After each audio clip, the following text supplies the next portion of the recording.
Silakan duduk saudara-saudara.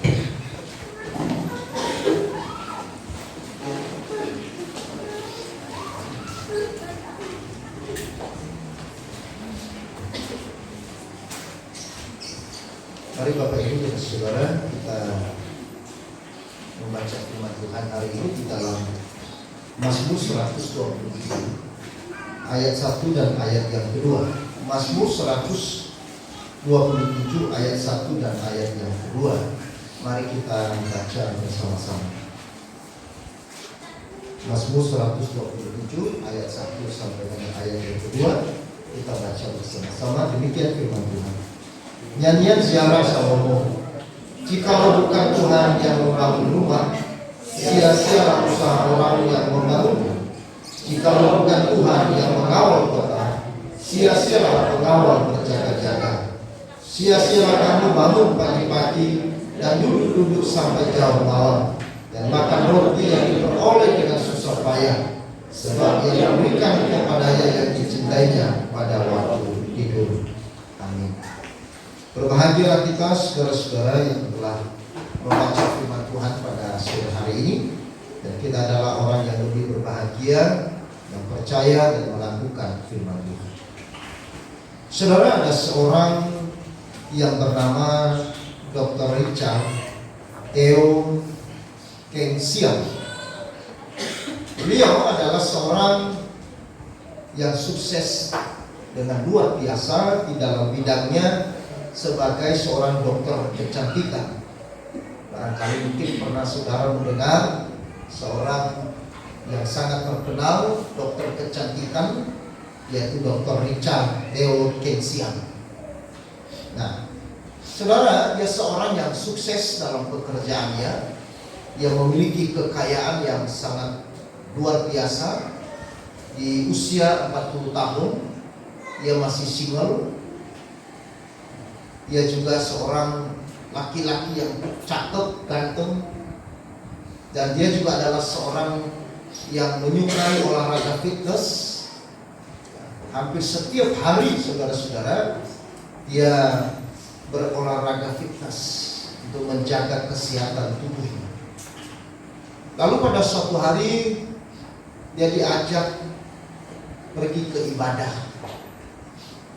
Lalu apa jawab daripada Dr. Richard Theo? Dia mengatakan begini: saya sangat sibuk di pagi hari.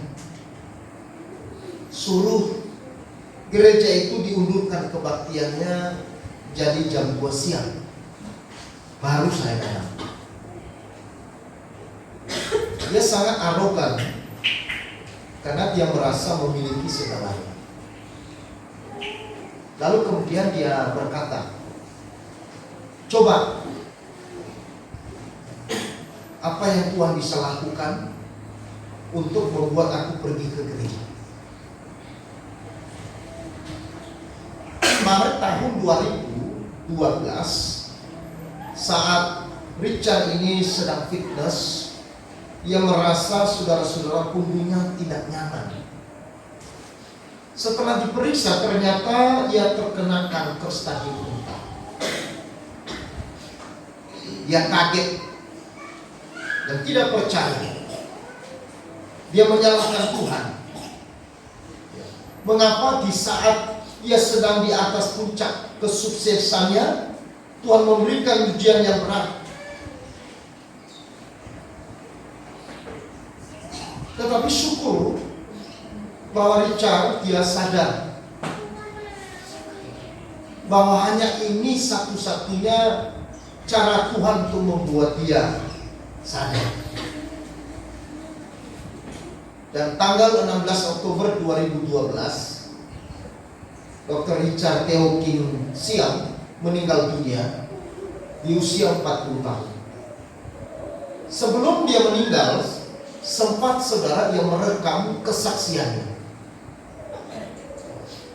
Di dalam rekaman kesaksian dia berkata begini: hidup tanpa Tuhan itu kosong. Hidup tanpa Tuhan itu sia-sia. Andai saya diberi kesempatan hidup sekali lagi, aku akan hidup dengan cara yang berbeda. Tapi sayangnya kesempatan hanya sekali.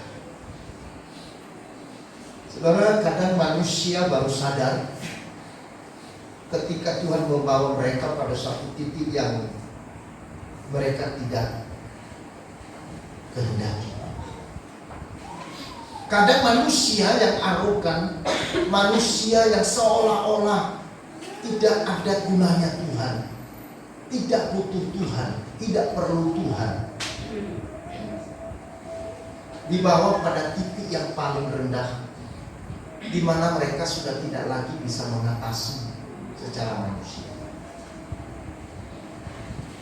Saudara,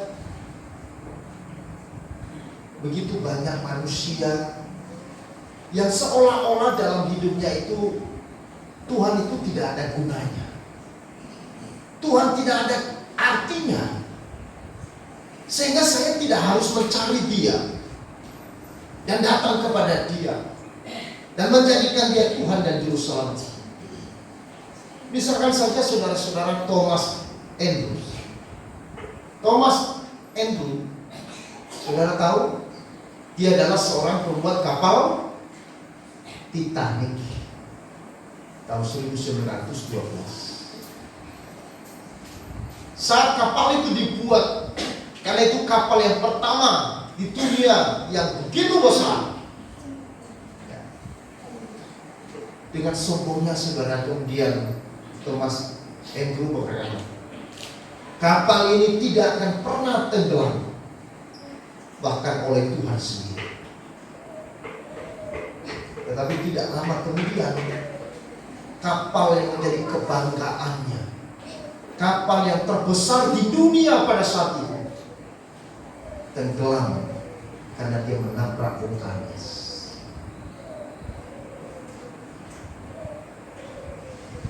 Marlene Moore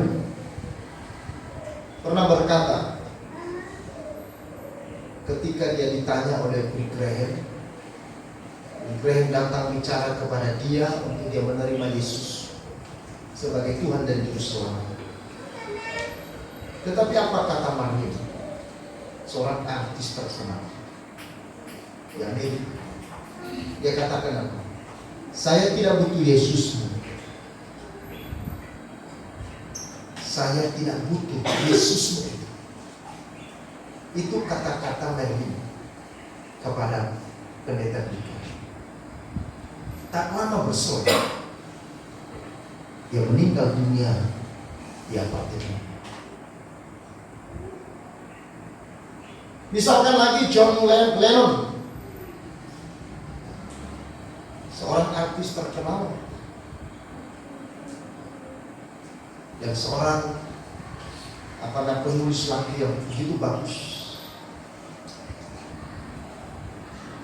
pernah berkata kepada para fansnya,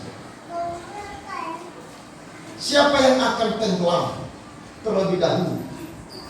Apakah Yesus dan ajarannya atau The Beatles? Karena dia punya grup band The Beatles. Tetapi saudara, 8 Desember tahun 1980 dia mati ditembak oleh fans. Misalkan lagi saudara, Bon Scott, seorang musisi tahun 70-an. Lalu dia mencipta satu lagu, dan ada satu lirik lagunya, katanya begini. Kata-kata dalam lirik lagunya itu berkata begini: jangan hentikan aku sedang asik berjalan ke neraka.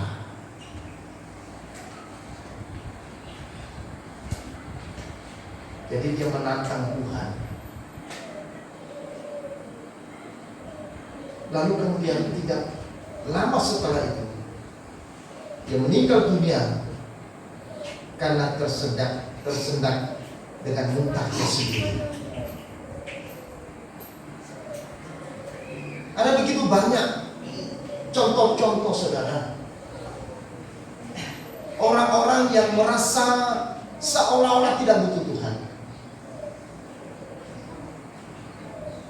Karena kuasa yang dimiliki, karena kekayaan yang dimiliki, karena kehebatan yang dimiliki, ya. Sehingga mereka tidak begitu antusias untuk hidup di dalam Tuhan. Mungkin mereka orang Kristen, tetapi mereka bukan orang Kristen yang sebenarnya menjadikan Tuhan itu sebagai milik mereka. Mereka hanya menjadikan Tuhan sebagai Tuhan yang disebut sebagai Tuhan mereka. Tetapi di dalam kehidupan keseharian, mereka tidak melibatkan dan tidak menjadikan Yesus sebagai aktor utama dalam hidup mereka. Mereka lebih mementingkan diri sendiri, lebih mementingkan usahanya, lebih mementingkan pekerjaannya, lebih mementingkan hobinya, lebih mementingkan pergaulannya, lebih mementingkan kepentingan kedagingannya daripada kepentingan Tuhan. Engkau boleh berkata aku orang Kristen, engkau boleh mengaku aku punya Tuhan Yesus, tetapi bagaimana dalam kehidupan sehari-hari kita? Apakah Tuhan itu sudah menjadi aktor utama? Apakah dalam seluruh aspek hidup kita sudah melibatkan Tuhan dengan seutuhnya atau tidak? Dan itulah sebabnya saudara-saudara, di dalam firman Tuhan yang kita baca pada sore hari ini, di dalam nyanyian ziarah Salomo, dia berkata, jikalau bukan Tuhan yang membangun rumah, sia-sialah usaha orang yang membangunnya.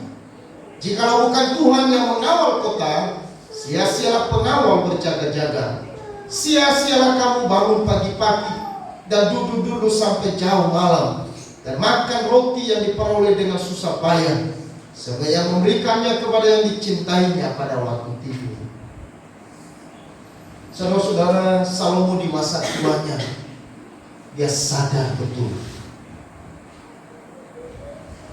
bahwa kesuksesan tanpa Tuhan adalah sia-sia. Kekayaan tanpa Tuhan adalah sia-sia. Harta tanpa Tuhan adalah sia-sia. Pekerjaanmu tanpa Tuhan sia-sia. Keluargamu tanpa Tuhan sia-sia. Hidupmu tanpa Tuhan sia-sia. Ini kesaksian Salomo. Siapa Salomo, saudara-saudara? Tentu saudara sudah tahu. Salomo adalah seorang raja yang besar, raja yang penuh dengan hikmat, raja yang dikagumi oleh orang-orang di seluruh kerajaan, di seluruh negeri pada zaman dia.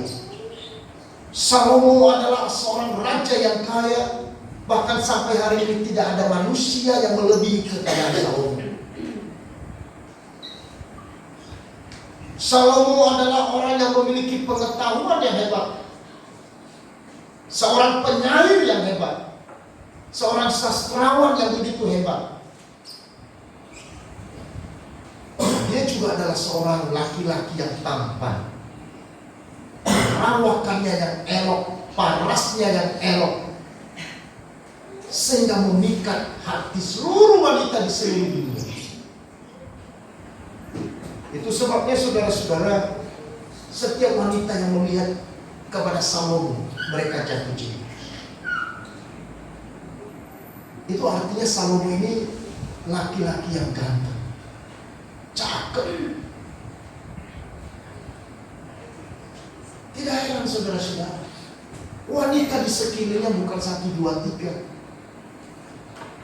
Wanita terbaik, wanita pilihan dari setiap kerajaan, dari setiap negara, dipersunting oleh Salomo menjadi istrinya. Berjumlah berapa? 1000 wanita. Tidak ada laki-laki sampai hari ini yang punya istri sendiri. Tidak. Di India pernah ada 50 wanita istrinya. Salomo 1000 istri. Nah, saudara, ini bukan berarti saudara mau bersaing dengan Salomo. Bukan.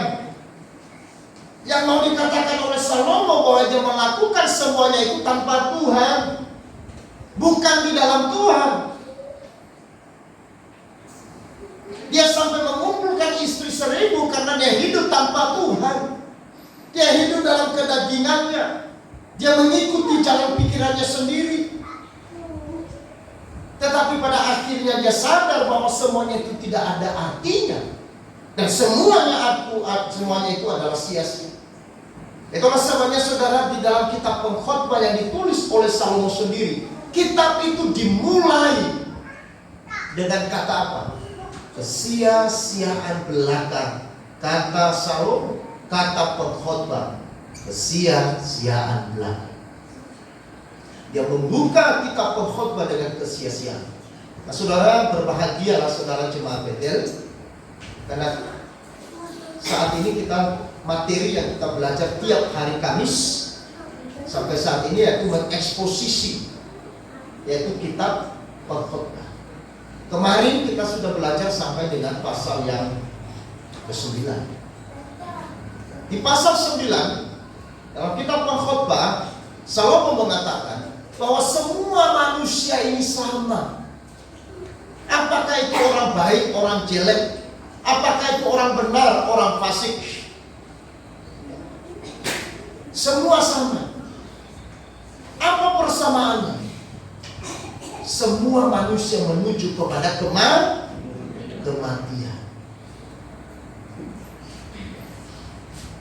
Semua manusia menuju kepada kematian.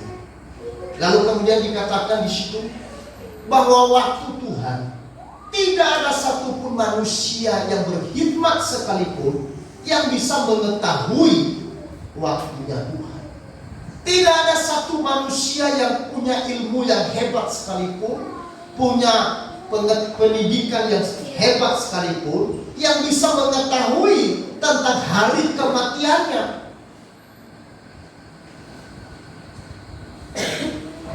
Artinya bahwa Salomo mengingatkan kepada kita supaya kita menggunakan waktu yang ada, kesempatan yang ada, hari-hari kita ini dengan sebaik mungkin. Karena kita tidak tahu kapan kita mati. Itulah sebabnya tadi saudara-saudara seperti Thomas Edison, dia tidak pernah berpikir bahwa kapal yang dibuatnya akan tenggelam dan menenggelamkan hampir 12.000 manusia. Marilyn Monroe tidak pernah menduga bahwa dia akan mati. John Lennon tidak pernah menduga dan mengira dia akan mati. Bon Scott ataupun juga Dr. Richard Theos Tensia. Maka itu sebabnya saudara-saudara, hidup ini tanpa Tuhan kosong. Hidup ini tanpa Tuhan sia-sia. Itulah sebabnya di dalam Mazmur 127 ayat 1 dan 2 ini menunjukkan tentang kesia-siaan usaha manusia jika tanpa Tuhan. Ayat ini tidak menentang kerja keras manusia. Perhatikan ya. Ayat ini tidak menentang bagaimana untuk kita membangun rumah, menjaga kota dengan hati-hati. Juga sebuah tugas yang penting. Bekerja mencari nafkah juga patut dipuji saudara-saudara. Ketika saudara bekerja dengan kerja keras, mencari uang, mencari nafkah saudara, itu patut dipuji. Tetapi yang menjadi sorotan, penekanan di ayat ini adalah mengabaikan Tuhan dalam semua usaha tersebut. Semua itu akan menjadi usaha, pekerjaan, harta, kerja keras kita, usaha kita akan menjadi sia-sia kalau kita mengabaikan Tuhan atau tidak mau melibatkan Tuhan di dalam usaha dan pekerjaan kita. Dalam bagian ini kita menemukan bahwa Tuhan bukan hanya perlu dilibatkan, tetapi dia juga harus menjadi aktor utama. Tadi sudah saya katakan. Dia harus menjadi aktor utama. Harus yang menjadi yang terutama di dalam hidup kita. Kalau engkau bekerja keras, engkau punya kesibukan yang luar biasa sehingga saudara tidak ada waktu lagi untuk datang di rumah Tuhan belajar, ya, berdoa, melayani. Karena pekerjaan saudara lakukan dari pagi sampai malam. Coba ayat yang kedua tadi. Sia-sia kamu bangun pagi-pagi dan duduk-duduk sampai jauh malam. Maksudnya apa? Sampai lembur. Dari pagi sampai lembur. Kalau engkau bekerja dari pagi sampai lembur, itu bagus. Tetapi kalau engkau tidak jadikan Tuhan, melibatkan, dan Tuhan yang utama di dalam itu semua, itu sia-sia. Meskipun engkau bekerja sampai lembur, dari pagi sampai pagi.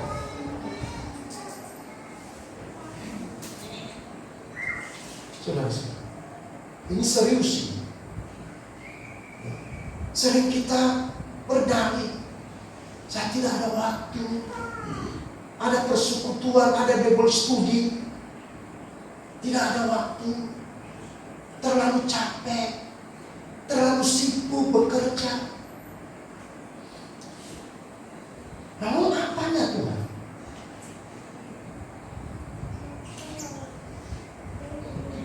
Berjalan bersama Tuhan itu apa maksudnya? Tuhan itu bukan hanya sekedar tertempel di papan nama kita, anak Tuhan, Yesus di sini. Tuhan di hatiku. Tuhan di hatiku itu apa? Bukan hanya di hati, bukan hanya di pikiran, tetapi dalam seluruh tindakan itu yang dimaksudkan. Secara akal, orang Kristen tahu siapa Tuhan. Tuhan Yesus, dia Tuhanku dan dia segala-galanya bagiku. Tetapi di dalam prakteknya apa? Apakah betul kita mengutamakan Tuhan, melibatkan Tuhan, dia menjadi aktor yang paling utama dalam hidup kita atau tidak? Kalau Tuhan tidak menjadi aktor yang utama, ini yang dikatakan di dalam nyanyian Ziarah Salomo ini, sia-sialah orang membangun rumah, sia-sialah orang menjaga kota, sia-sialah orang bangun pagi-pagi dan bekerja sampai lembur pagi.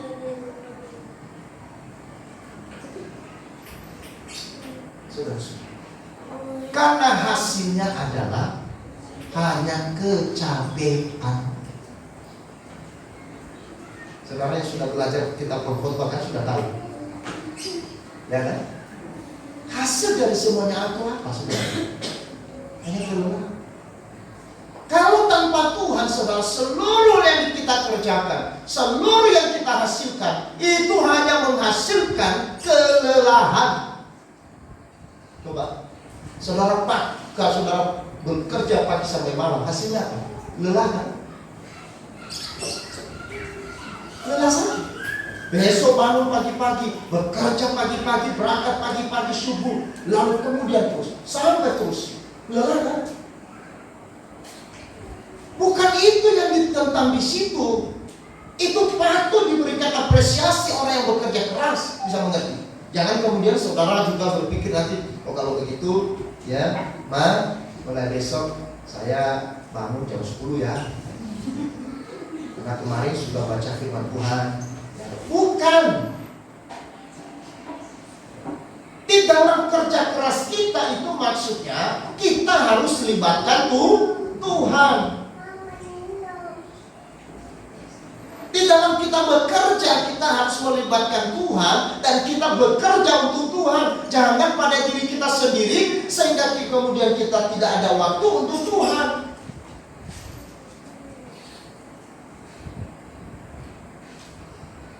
Ini penting sekali, saudara. Ini serius. Karena jangan kita menipu diri kita sendiri, seolah-olah Tuhan ada pada kita, tapi sebenarnya Tuhan tidak ada.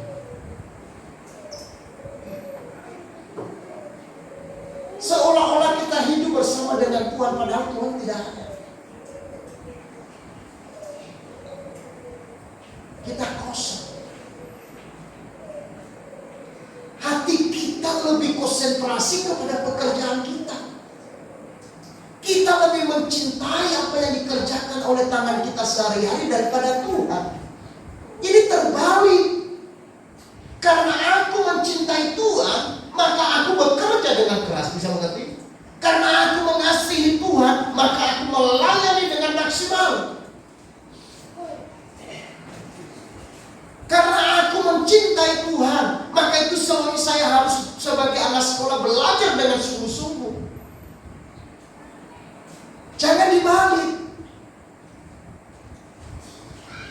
Kalau ini dibalik, artinya berbeda, tindakannya berbeda, hasilnya pun berbeda. Maka kalau kita melakukan segala sesuatu itu melibatkan Tuhan, ya, dan kemudian sasaran dan arahnya adalah pada Tuhan, maka saudara-saudara, kita boleh lelah, ya, kita boleh capek, tetapi hasilnya adalah sukacita.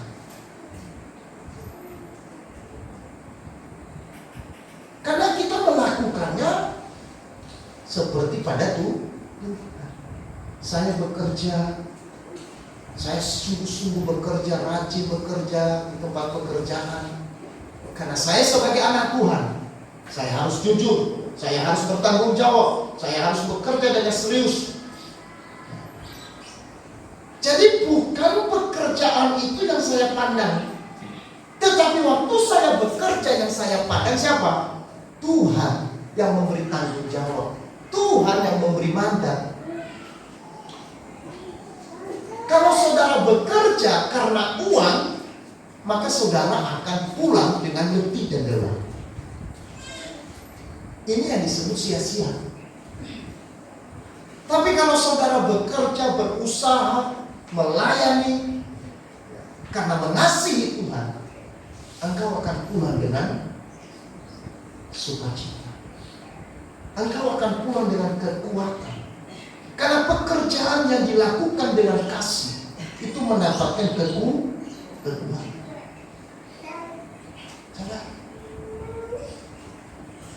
Itulah sebabnya di bagian ini kita belajar bahwa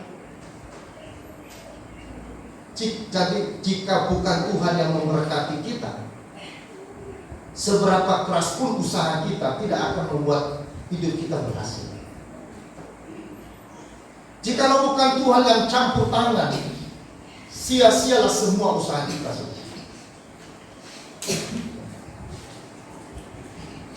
Mungkin kelihatan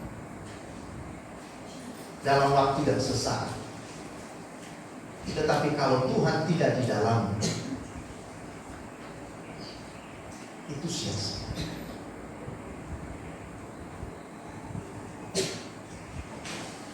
Karena itu saudara-saudara, hidup tanpa Tuhan adalah sia-sia. Merupakan satu gambaran bahwa kita ini tidak bisa hidup tanpa Tuhan. Seperti kepala tanpa tubuh tanpa artinya bahwa kita tidak bisa terpisah dari Tuhan. Apa saudara sekali-kali kepala masukkan di lemari es? Hari ini kepala kamu diam dulu di lemari es, aku mau pergi kerja. Bisa mengerti? Hidup tanpa Tuhan itu maksudnya seperti itu. Tubuh tanpa kepala. Tubuh tanpa kepala itu artinya mati. Mati saudara. Sekali engkau lepas kepalamu, itu berarti udah mati. Gak ada ceritanya. Satu jam aja dong. biar aku bisa kemana-mana tanpa kepala 1 jam saja. Nanti aku kembalikan lagi. Nggak ada itu ceritanya. Mati. Makanya jangan coba-coba. Saya ingatkan, jangan pernah coba-coba dan berani. Saya mau lihat Tuhan. Nggak apa-apa. Bisa kok. Saya bisa masih hidup, betul saudara. Makanya banyak orang tertipu. Buktinya saya tidak datang ke gereja, saya masih bisa makan, saya masih punya uang, usaha saya masih bisa jalan, tidak ada apa-apa. Saya tidak melayani Tuhan juga tidak ada apa-apa. Buktinya saya lancar-lancar saja. Saya peringatkan saudara, hati-hati. Jangan menantang Tuhan. Itulah sebabnya Mother Teresa mengatakan apa? Aku tidak bisa hidup semenit pun tanpa Tuhan. Aku tidak bisa mengerjakan apapun tanpa Tuhan. Karena itu aku mau hidup bergantung 24 jam kepada Tuhan. Hidup bergantung 24 jam pada Tuhan. Kenapa saudara?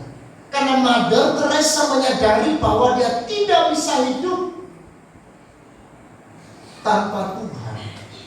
Dia tidak bisa berbuat apa-apa. Dia tidak bisa berbuah tanpa Tuhan. Dia tidak punya kuasa dan kekuatan untuk menjalani hidupnya tanpa Tuhan.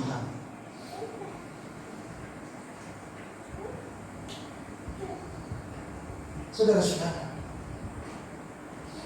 jadi membutuhkan kebergantungan sepenuhnya kepada Tuhan.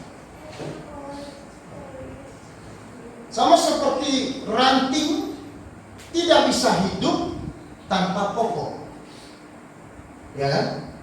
Coba mana ada ranting hidup tapi pokoknya nggak ada. Hanya ranting saja yang bergantungan dan berbuah lagi. Aneh. Ranting itu tidak mungkin bisa berbuah tanpa dia melekat pada pokok, betul?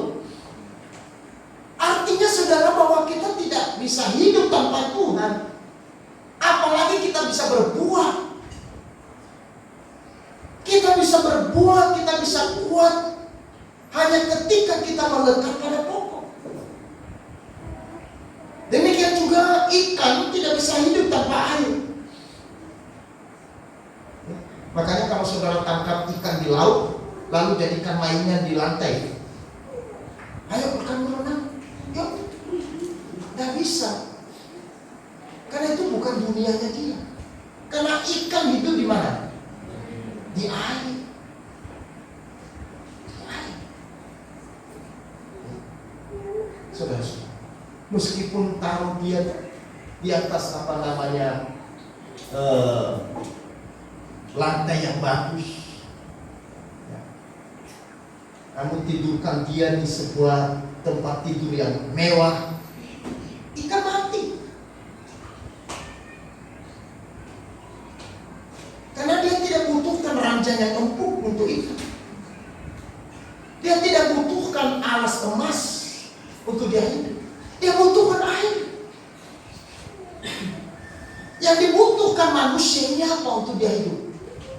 Dibutuhkan Tuhan. Untuk saudara dan saya memiliki hidup yang sejati, kita butuhkan Tuhan.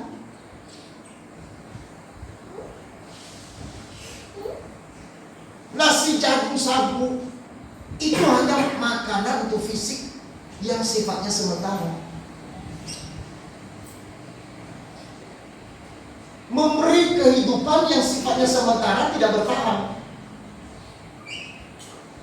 Meskipun engkau kasih dia makan setiap hari 5 kali sehari, dia tetap mati.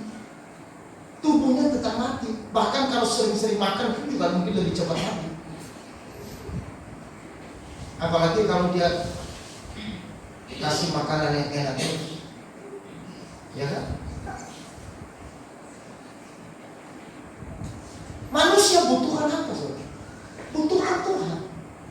Karena sumber hidup kekal kita, sumber kehidupan manusia adalah Tuhan sendiri. Karena itu saudara-saudara bergantung sepenuhnya kepada Tuhan. Itu yang pertama. Yang kedua, mendekatlah kepada Tuhan. Karena manusia membutuhkan Tuhan, maka dari itu kita harus mendekat kepada Tuhan. Orang yang membutuhkan Tuhan, dia mendekat. Makanya orang bilang, di mana ada gula, di situ apa? Halo? Di situ ada semut. Kenapa di mana ada gula di situ ada semut?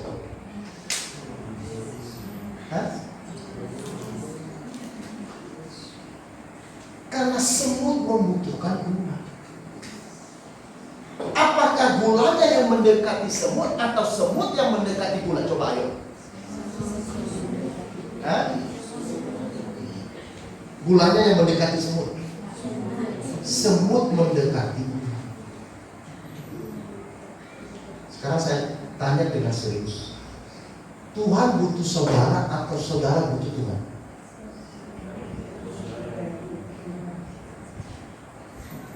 Pertanyaan ini harus pikir baik. Sering kita pikir Tuhan butuh saya. Saya malas-malasan aja dulu. Kalau nanti dia tidak panggil, saya nggak mau datang. Seringkali kan orang Kristen begitu kan. Kalau pendeta tidak mau musik, kalau pendeta tidak bicara, ya mau. Oh, Tuhan butuh saudara atau saudara butuh Tuhan? Halo. Waktu saudara ke gereja ini saya mohon maaf ya. Karena Tuhan butuh saudara atau karena saudara butuh Tuhan?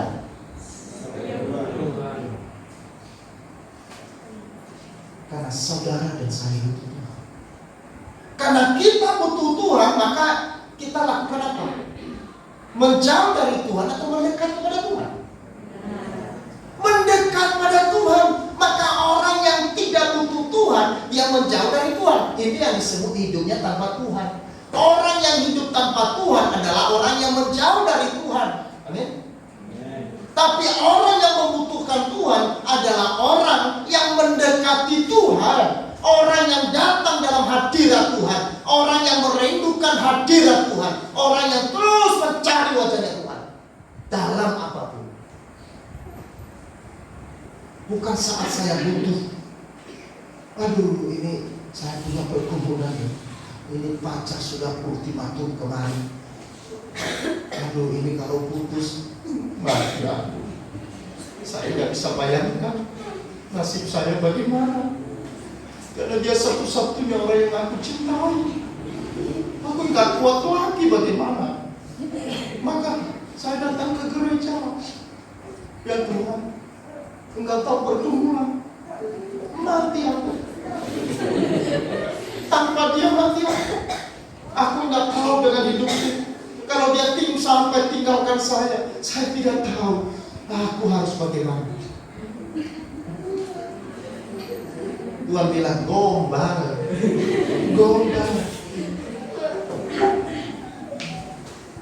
Dia bukan mencari Tuhan, saudara-saudara. Betul enggak? Orang itu bukan mencari Tuhan. Hati-hati. Dia sedang mencari kepentingannya sendiri.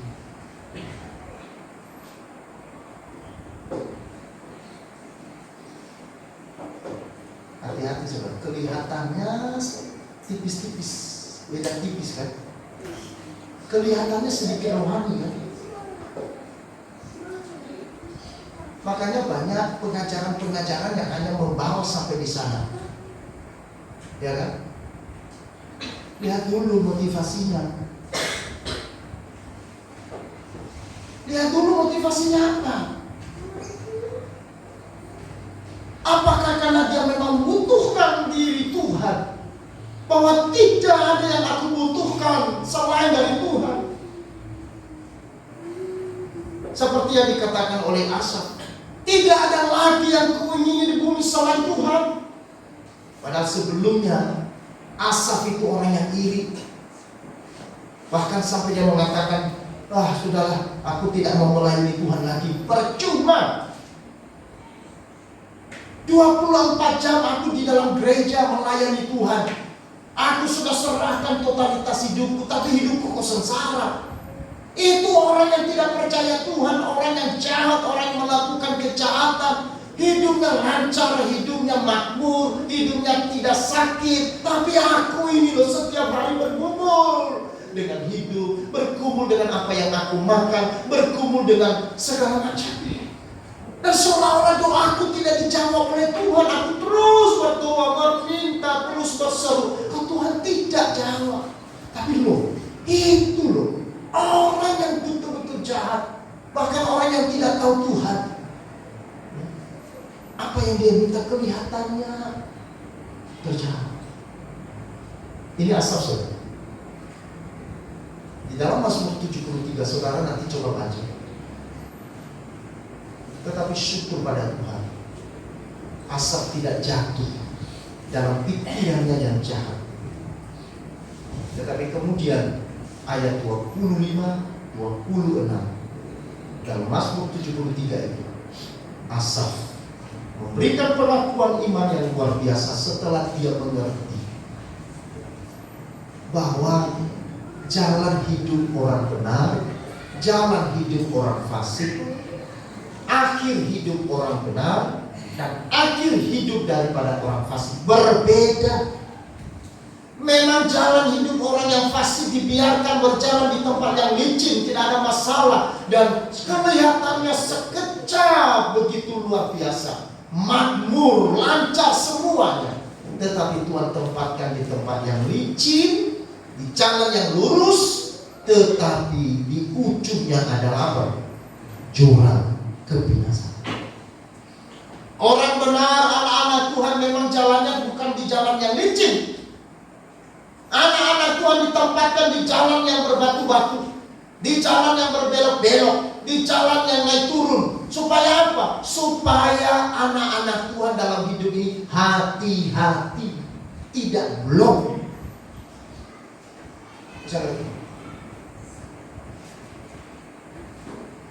Kecelakaan yang paling banyak terjadi di jalan tol atau di jalan yang biasa. Faktanya jalan tol. Kenapa saudara? Karena di jalan tol saking enaknya itu santai. Apalagi kalau mobilnya itu saudara Matic.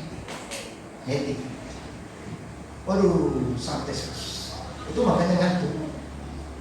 Kalau saya ke Malang saudara, dari Denpasar itu sampai kemudian ke Pasuruan atau akhir Probolinggo, mata saya melek, tidak ngantuk. Tapi begitu masuk tol dari Probolinggo menuju Malang, saya rasanya lelah, rasanya ngantuk. Kenapa? Karena saking enak jalannya. Maka jangan iri melihat orang jahat, kemudian hidupnya tidak ada masalah, hidupnya sehat, tidak sakit. Berbahagialah saudara yang ditempatkan di jalan Tuhan, meskipun jalannya itu turun naik, berbelok-belok, jalan batu-batu yang membuat aduh, setiap jalan aduh kan itu. Tapi aduh itu membuat saudara berpegangan. Enak. Kalau jalan yang lurus, tidak belok-belok, saudara tidur. Tapi kalau saudara jalan naik mobil, jalan yang gini-gini, saudara bagaimana? Kan? Ya kan? Itu yang dirindukan Tuhan. Itu sebenarnya Tuhan merindukan kita berpegang terus kepada Tuhan, mendekat kepada Tuhan. Mendekat kepada Tuhan artinya membiarkan tangan Tuhan yang kuat memegang tangan kita. Kita mendekat kepada Tuhan karena kita membutuhkan Tuhan sebagai sumber kehidupan di dalam hidup kita. Kita mendekat kepada Tuhan karena membiarkan tangan Tuhan yang kuat memegang tangan kita. Nah saudara, waktu saudara jalan dengan anak kecil di jalan sawah, ya, saya mau tanya, anak saudara yang pegang tangan bapaknya atau saudara bapak yang pegang tangan anak saudara? Nah, pegang tangan bapak ya. Dunia terbalik. Lalu kenapa reaksinya langsung saudara, begitu kita jalan, kita bersama dengan anak kita, langsung reaksi apa? Langsung pegang tangan. Kenapa kita pegang tangan dia? Hah? Karena kita tahu dia lemah.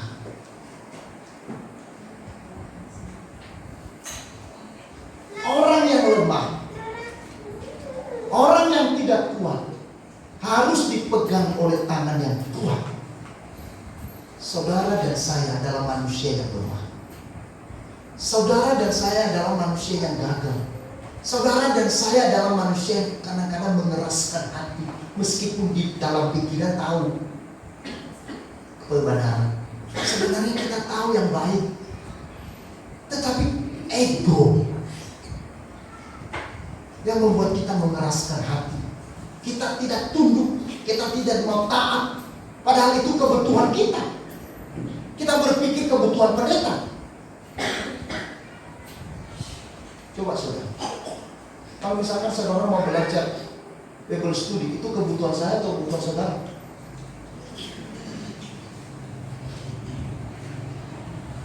Tentu bukan kebutuhan saya, kebutuhan saudara, dan tentu juga lebih ke saya.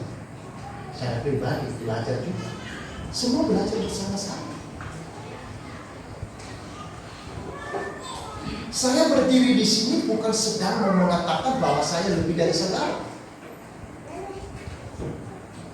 Bukan. Karena kita belajar bertumbuh bersama. Amin. Pelayanan tanpa Tuhan yang pegang, kita juga tidak bisa. Maka itu sebagai doa saya, saudara-saudara, selalu berkata begini, Tuhan, Engkau yang mempercayakan pelayanan ini kepada hamba-Mu saat ini, maka Tuhan yang kerjakan di dalam aku dan melalui pertolongan Roh Kudus. Kalau Tuhan mendatangkan satu tugas yang baru, Tuhan mempercayakan hal yang baru, Tuhan beri aku kekuatan, karena tidak mungkin saya bisa kerjakan kalau bukan campur tangan Tuhan.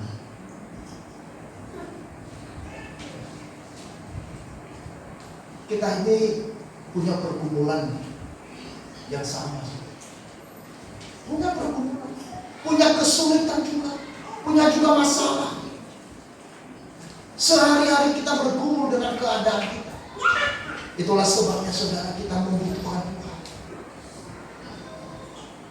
Maka dari itu mari kita hidup di dalam dan bersama Tuhan. Amin. Jangan hidup tanpa Tuhan, karena hidup tanpa Tuhan adalah kosong, dan hidup tanpa Tuhan adalah sia-sia. Tapi hidup bersama dengan Tuhan adalah sebuah kekuatan yang besar. Maka dari itu mari kita bergantung sepenuhnya kepada Tuhan.